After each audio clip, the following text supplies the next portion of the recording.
Okay, we're going to start with the nation. Huge crowd gives Tinubu rousing welcome to Lagos. Oyebanji promises new dawn in Ekiti. Prices of goods would rise further, experts predict. Naira sells at, wait for it, 606 Naira to the dollar.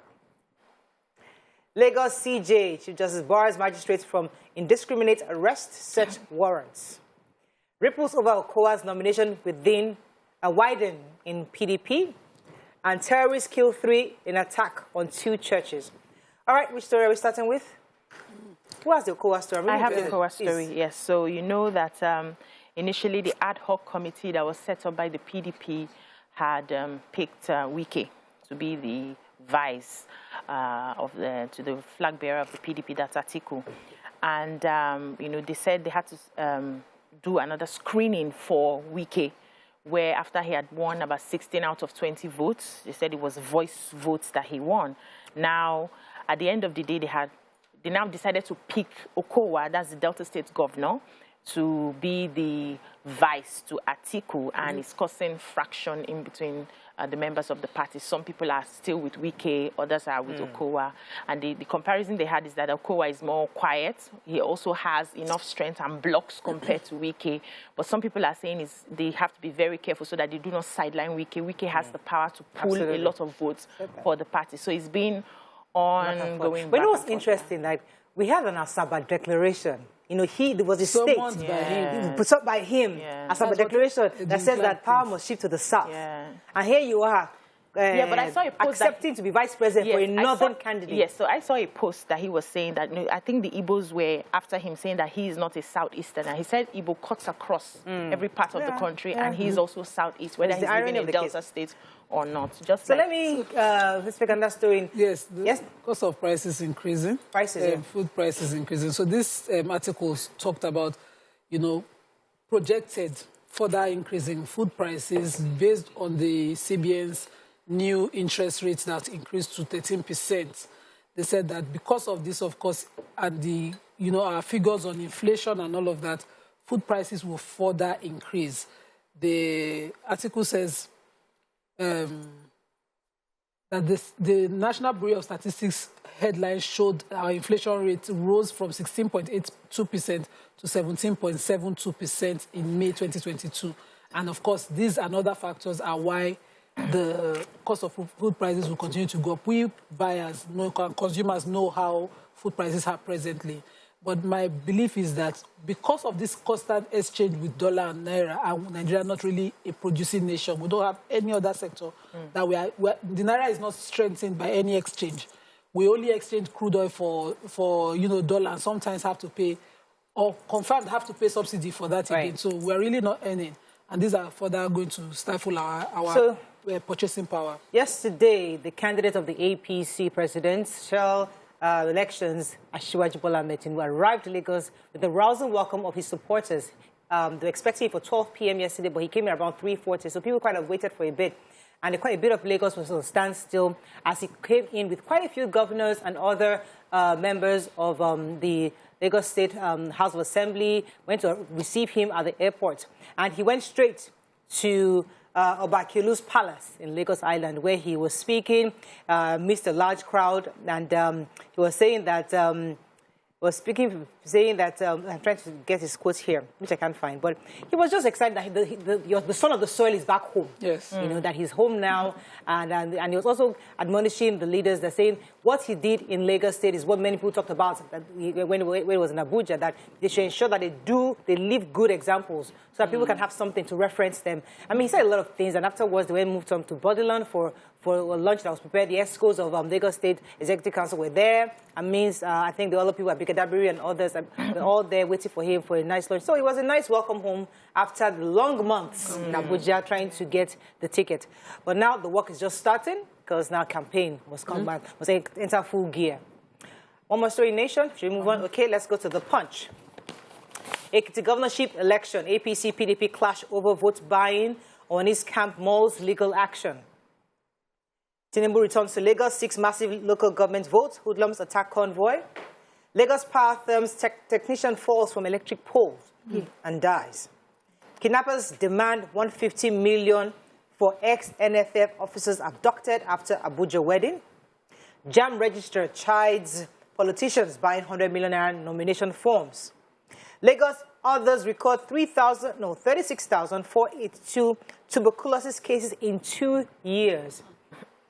Foreign airlines kick as federal government blocks $450 million ticket revenue. People are tired of Lawan, let him go and rest, says Machina, Yobe politician. And 6 IOCs remit unpaid 368.4 billion proceeds in this month to NNPC. All right. And I'm taking the human interest story. Ahead, so please. A field technician with Ikeja Electric, his name, Matthew Umukoro, lost his life on Monday, the 13th of June, while working on the electric pole. He had put his ladder on it and was working to help the Oluwa Itedo Community Development Association to help them gain access to power. And he said while he was working, the ladder snapped, or the pole snapped, and then he fell. Unfortunately, he fell to his death. He was quickly rushed to the hospital by his colleagues who were there and also residents that were around, but he was confirmed dead when he went. Ikeja Electric have responded to the story. They confirmed that this unfortunate incident happened. They're commiserating with the family, but they said that they have commenced investigation into the cause of the accident. They said because safety is a very critical part of their culture, and they've always done everything to ensure that their staff are protected while on duty. And so they will let us know what happened and how this could have happened to him. Another human interest story. Do you remember the 2 worshippers that were abducted at the Celestial Church of Christ in Wasimi? Yep. Shofa district? And so they've been released after $1 million naira was paid. The original demand was 50 million naira, was reduced to 10 million naira, and then eventually to 1 million naira. But then the abductors then requested foodstuff, rice, beans, cigarettes, gin, and all of those things were also, given along with the 1 million, everything. Hi. Cigarettes. Along with the 1 million naira before they were released. The Ogun State Police Command has also confirmed that they've been released, and those were the ransom paid. Okay. Now, so a report from the Institute of Human Virology, Nigeria, Tuberculosis Local Organization Network 3, they are saying that we have 36,482 cases of tuberculosis detected in Oyo, Osun, Lagos, and Ogun states between April 2020 and March 2022.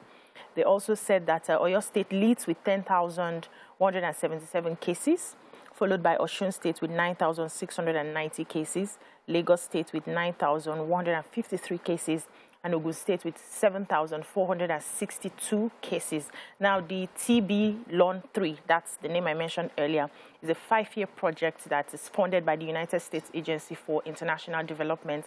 And what they do is to ensure provision of TB screening, that's tuberculosis screening, diagnosis, and treatment across the 4 states in collaboration with the state TB program and the local government TB leprosy providers. They also engage with community leaders as well as engagement with the private sector. And they are asking that we need to be very careful because this is a transferable disease. And if you have someone who has tuberculosis, as long as there are more than 5 persons living in that environment, it's difficult to contain. And they want to find a way to work with the government and the local governments at the grassroots level so that they can quickly identify people who have tuberculosis and give them the right treatment. All right, so the International Air Transport Association has expressed concern about the federal government's decision not to allow them to repatriate the ticket sales revenue to their respective countries. According to them, this was done by the CBN. It was this was Camille Al-Wadi was speaking in Geneva, saying that this could affect their business in Nigeria, especially because this came from the CBN, who was saying that we have limited dollar, and they have blocked others in various sectors from exporting dollar out of the country. So the aviation sector is one of the sectors, but they are saying that they should review this because they need to take back this money to their countries because they're just recovering from COVID-19 devastation, and they're also trying to build back their businesses. So this restriction, they should also be exempted from this restriction, but they are still on it. But it's interesting that these are some of the measures that the CBN is doing to help bring back as much dollar as we can into our economy. Okay, let's go on a quick break. When we come back, we'll move on to the review. Stay with us. We'll be right back.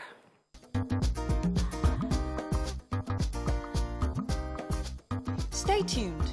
Your View will be right back. Thanks for staying with us. Moving on now to Daily Sun. 3 killed, 2 injured as gunmen attack church in Kaduna. Presidency, Ohaneze elders want constitution provision on zoning. Very good point. Ekitiguba, Buhari, Kalu, Fayemi, others hail Oyebanji over victory. Court stops federal government Huawei from action on e-customs concession project. Sale of gas turbines, Rivers sues Amechi, Coal and others. 70% of politicians act like lunatics, says Obi. On easy calm in PDP as Wike others weigh options, Group wants INEC against substitution of names of elected candidates. Okay. So, Wike, Rivers State, sorry, not Wike.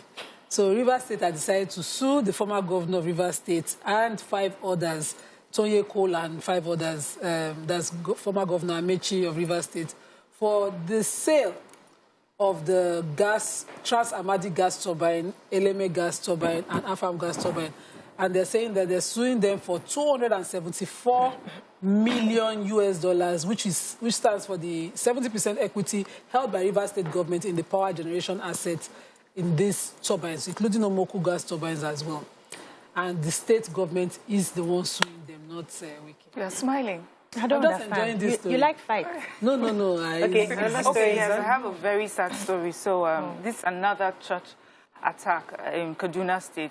Gunmen attacked worshippers at the Maranatha Baptist Church and St. Moses Catholic Church in the Ikorodu Local Government Area. The report is that these bandits stormed the villages. They were on bikes, and starting from Ungwang, Pada, and then they moved to Angwan to Rawa before Angwan Makama and then Rubu. These were the places that they were attacking on their way till they ended up in this particular village, Rubu, where they killed 2 villagers. Yeah. And 3 locals were killed. 2 of them were injured. One is still an unidentified woman. The government has responded. They say they are aware of what has happened. The police as well say that they are aware that this has happened. The acting governor is the one, Dr. Hadiza Balarabe. She's the one that, is sending condolence messages to the families and to the communities of where the attack, where it happened. I mean, this is just a few. I mean, has it been a month since the last one that happened? It happens almost every day. Yes. So the Council of Elders, Ohaneze and Igbo worldwide, are saying that it's best that we rotate the presidency within the 6 geopolitical zones, and that should be added to the Constitution for equity, justice, and fairness going forward. So they had conversations with the leaders of the Southwest, the Middle Belt, and they all promised that they were going to support the Southeast to have the presidency in the 2023 coming elections. However, the political class disappointed them. They went ahead and did what they wanted to do. And they also mentioned that, zoning it to just north and south is very vague. It doesn't cover the whole of the essence of Nigeria, but subsequently it should be between the 6 geopolitical zones so that everybody is affected, and it just shows that there's a lot of unity. That there are speculations saying that the Igbos may likely boycott the 2023 general elections, but that's not going to happen. Even though they have not gotten the ticket so far by the major political parties, they will still come out and do the needful. The other parties that are So the candidate for the Labour Party for presidency, Peter Obi, has taken his campaign to the church. He was speaking at a program called Men of Valor Conference at the Revival House of International Church in Abuja. He was saying that only lunatic could take 80 billion naira. People's money, I'm taking to the personal, saying that many politicians are lunatics. And he was also saying that he has, when he was asked about how he plans to wrestle power from 2 major political parties, he's saying that when he became governor in Anambra State. But from a small party. And the party they didn't have a lawmaker either in the House of Assembly or in the National Assembly. That is the people that hold the votes, that he trusts that when the people decide to move out those in the center, that they will definitely win if they choose to. Okay, let's move on now to the point. Anxiety as running mate choice splits APC and PDP. Doctor reveals how late Osun policeman was discharged against medical advice. Mother cages stabs her own son as father's abandoned family. Buhari failed in all 3 cardinal points he set for himself. This Kokori. Okay, which story? Let me take Dr. Olami. So, Dr. Olami Felix of Adeyemi is a medical doctor. He attended to late Sergeant Raufa Wale. He was a police officer that had gone for a party of one of his colleagues. I think her name is Mrs. Badmos, to confirm, yes. And while he was there, it was alleged that he was badly battered by some DSS operatives. And he was then rushed from that party to the hospital. At the hospital, the doctor confirms that he was brought in, but he had a deep wound on his head, and he looked like he had been battered, and also was drunk. And he said he immediately put an IV fluid to try and resuscitate him. And the next day, the nurses had said to him that some of his colleagues had come back to take him away from the hospital. And he was like, this person needs to still be in hospital, and anything that he still needs to be in hospital, and it was dangerous to take him away from there. And so while he was there, when they took him away, Mrs. Badmos insisted on taking him away because she said she wanted to hand him over to the family. She didn't want to be the one in charge of him while he was in hospital. And unfortunately, when they took him away, they found out that he died. And the doctor was saying that this was something that I saw. It was important that that wound, especially on his head, was looked into and not to have been taken away at this time. Yeah. So a middle-aged woman, simply identified as Mommy Mercy, has been arrested simply in the custody of Criminal Investigation Department, Osun State Police Command, for allegedly maltreating her biological son. According to the story, they said she was married to the man, that's the father of the boy, and then after a while, the man abandoned her, and so in revenge, she went to pick up the son who was living with her mother, that's his grandmother, and then brought him to where she was staying, stopped this boy from attending school, locked him up in the house. She would only give him gari to drink every day, once a day. So anytime she's going out, she would lock up this boy. And, the boy was malnourished for over 1 year in this confinement. And then she had a younger son who is about 5 years old, who the father is abroad. But she was taking care, the boy was in school, she was taking care of the boy. In her explanation, she just wanted to get back to the man who abandoned her. Thankfully, with the help of the Ministry of Women and Children Affairs in Osun State, this boy was rescued, and they've taken him. Yes, her child was rescued and taken back to the grandmother. They had asked grandmother, "Are you able to take care?" She said she has 2 businesses in Ibadan. She can take care of the boy. She's been taking care of the boy, and she's going to stay with the boy. Interesting. Okay, let's move on to Vanguard. Ekitipo Segun Oni rejects outcome as APC taunts PDP. Competence test. Kaduna government sacks 2,357 teachers. Kokonso won't serve as Obi's running mate, says NNPP. Fuel shortage hits Lagos as scarcity bites harder in Abuja and Oyo. 19 die in Niger. Oyo auto crashes. Power generation remains low as 2,400 megawatts. AEDC apologizes. And FG is borrowing from bonds. Market declines 73.6% to 600 billion naira. Okay, which story are we taking in the Vanguard? So another story from Kaduna. The Kaduna State University Basic Education Board, KADSUBEB, has dismissed over 2,357 teachers for failing the competency test. This is a test that they have started to do since 2018, and if we remember in 2018, 21,780 were sacked for failing that test. So for this particular one that was conducted in December 2021, they said 30,000 teachers refused to write the test, and for that reason, they were let go. Then 2,192 primary school teachers and 30,000 teachers sat for it. 2,192 primary school teachers and a top NUT official were sacked for refusing to sit for the exam. And they said that 165 out of 27,662 sacked for poor performances.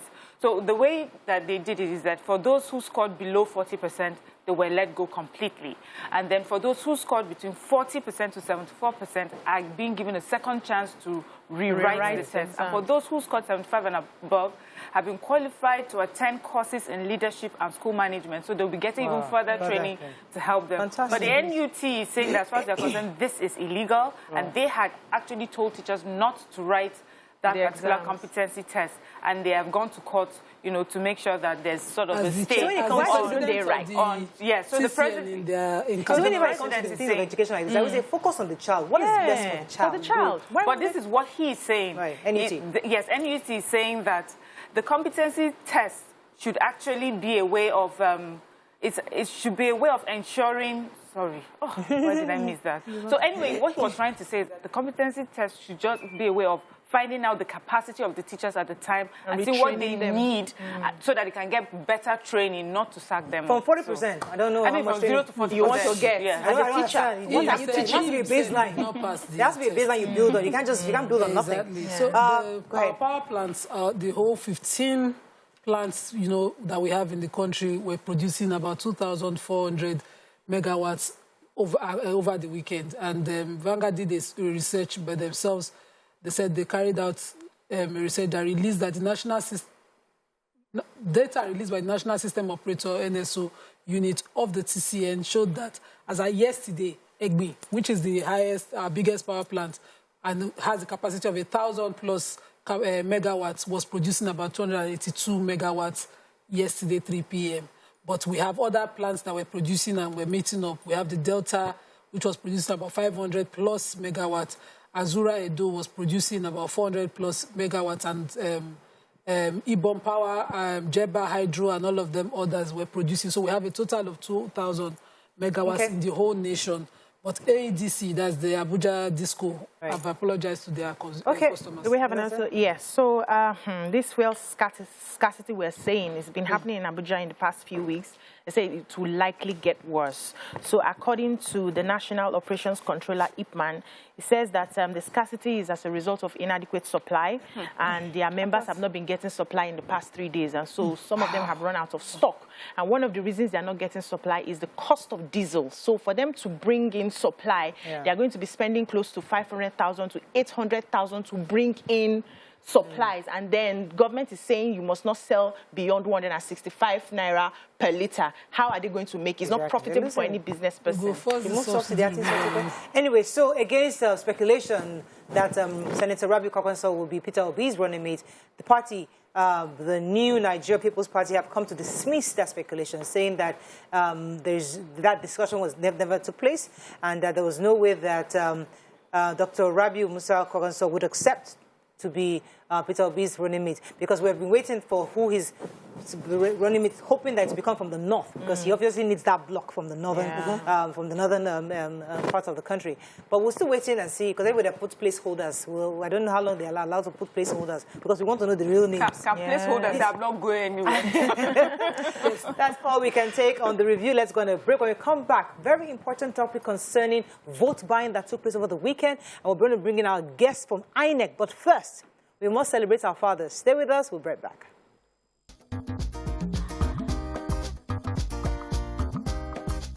Stay tuned. Your View will be right back.